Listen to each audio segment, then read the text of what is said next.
Standing firm. Rabbi Raphael Hamburger had been in his new position as Rav of Hamburg, Germany, for only a few hours when he was faced with his first crisis. A woman came to him and complained that Reb Nosson, Parnas Ha'ir, the town's community leader, had taken advantage of her in some financial dealings. As a result, she stood to lose a large sum of money. She apologized for having come so soon after the city had had a Kabbalas Panim, a welcoming reception in honor of the new Rav, but she needed the money desperately. The Rav listened to the woman's story and agreed that it merited a din Torah, arbitration, requiring both parties to appear before a rabbinical tribunal. Raphael was exhausted, and it was politically uncivil for him to antagonize the powerful Reb Nosson, but his responsibilities to his position and the Torah came first. The Rav summoned the Shamash, the attendant who had been assigned to him. "Go to Reb Nosson and tell him that he should come to my home at once. I am summoning him to a din Torah." The Shamash looked at the Rav in disbelief. "Rebbe, you just got here. Do you know who Reb Nosson is? Be patient. Don't rush to challenge him. He can rescind your appointment, and that'll be the end of your position."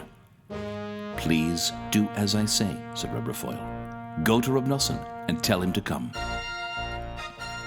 The attendant returned shortly and reported with a smirk, "Reb Nosson was surprised at your arrogance. He said you shouldn't be so quick to summon certain people to a din Torah."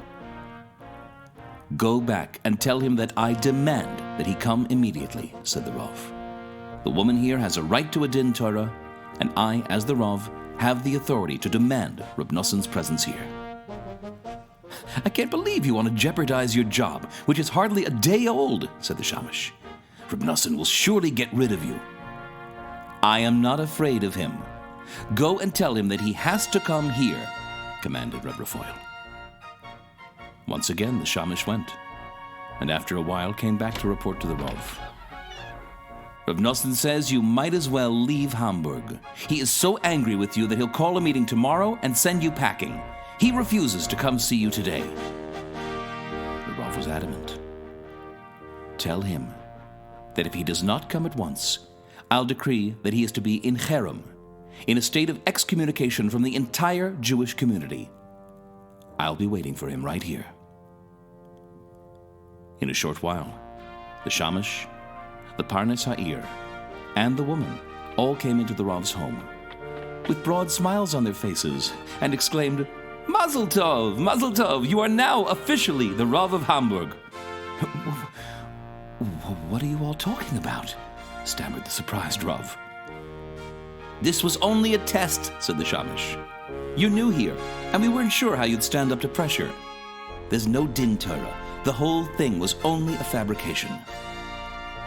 "But had you buckled under the pressure," said the Parnas Ha'ir, "then we would have known that you weren't able to fill the position of Rav of Hamburg.